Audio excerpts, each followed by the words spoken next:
ನೋಡಿಲ್ಲ, ಮುಂದೆ ನೋಡೋಕೂ ಸಿಗಲ್ಲ. ಇದು ಯಾರಿಗೂ ಕಾಣಿಸದ ಪ್ರಕೃತಿಯ ಮಹಾ ಅಚ್ಚರಿ.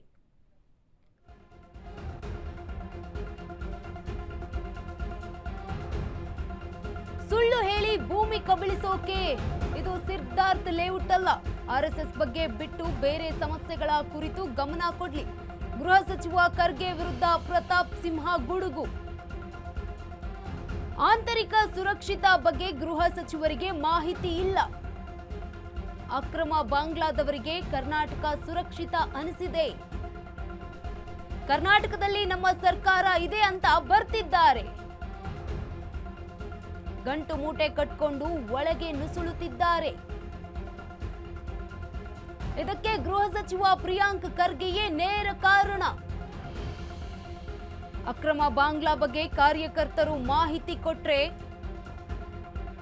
ನಮ್ಮ ಹಿಂದೂ ಕಾರ್ಯಕರ್ತರ ಮೇಲೆಯೇ ಕೇಸ್ ಆಗುತ್ತೆ. ಪ್ರಿಯಾಂಕ್ ವಿರುದ್ಧ ಪ್ರತಾಪ್ ಸಿಂಹ ಕಿಡಿ.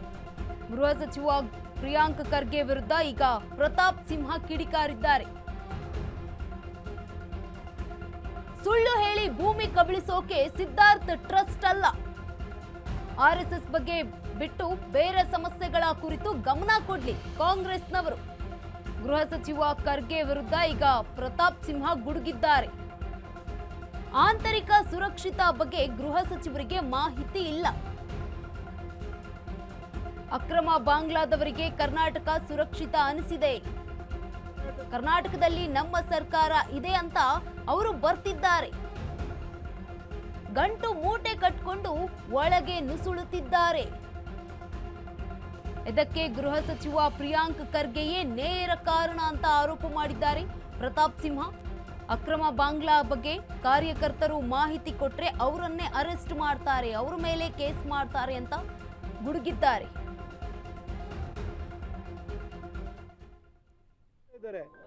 ಅಕ್ರಮ ಬಾಂಗ್ಲಾ ವಲಸಿಗರ ಉಪಟಳ ಅತಿರೇಕಕ್ಕೇರಿ ಇದರ ನಮಗೆ ಉಳಿಗಾಲ ಎಲ್ಲ ನಮ್ಮ ಅಸ್ತಿತ್ವಕ್ಕೆ ಧಕ್ಕೆ ಬರ್ತಾ ಇದೆ ಅಂತ ಮನಗಂಡು ಸುವೇಂದು ಅಧಿಕಾರಿಯವರಿಗೆ ಅಭೂತಪೂರ್ವವಾದಂಥ ವಿಜಯವನ್ನು ಕೊಟ್ಟು ಸುವೇಂದು ಅಧಿಕಾರಿಯವರು ಪಶ್ಚಿಮ ಬಂಗಾಳದ ಮುಖ್ಯಮಂತ್ರಿ ಆದ ಮರುಕ್ಷಣದಿಂದಲೇ ಅಲ್ಲಿರುವಂಥ ಅಕ್ರಮ ಬಾಂಗ್ಲಾ ವಲಸಿಗರು ಎಲ್ಲಿ ತಮಗೆ ಸುರಕ್ಷಿತವಾದಂಥ ನೆಲೆ ಸಿಗುತ್ತೆ ಅಂತ ನೋಡಲಿಕ್ಕೆ ಪ್ರಾರಂಭ ಮಾಡಿದ್ರು. ಅಲ್ಲಿಂದ ಕಾಲು ತೆಗಿಲಿಕ್ಕೆ ಪ್ರಾರಂಭ ಮಾಡಿದರು.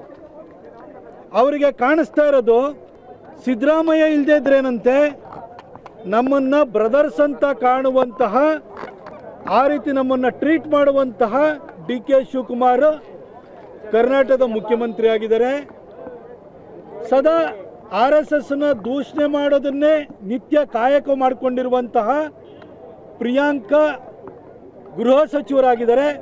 ಹಾಗಾಗಿ ನಮಗೆ ಇದು ಒಂದು ಸುರಕ್ಷಿತ ನೆಲೆ ಕರ್ನಾಟಕ ಅಂತ ಅವರಿಗೆ ಮನಗಂಡಿದ್ದಾರೆ. ಗೃಹ ಸಚಿವರು ಮಾತ್ರ ಬರೀ RSSನ ಪ್ರತಿನಿತ್ಯ ಕೂಡ ರಿಜಿಸ್ಟ್ರೇಷನ್ ಮಾಡ್ಕೊಂಡಿದ್ರಾ ಇಲ್ವಾ ಅಂತ ಕೇಳೋದನ್ನೇ ಮಾಡ್ತಾ ಇದ್ದಾರೆ.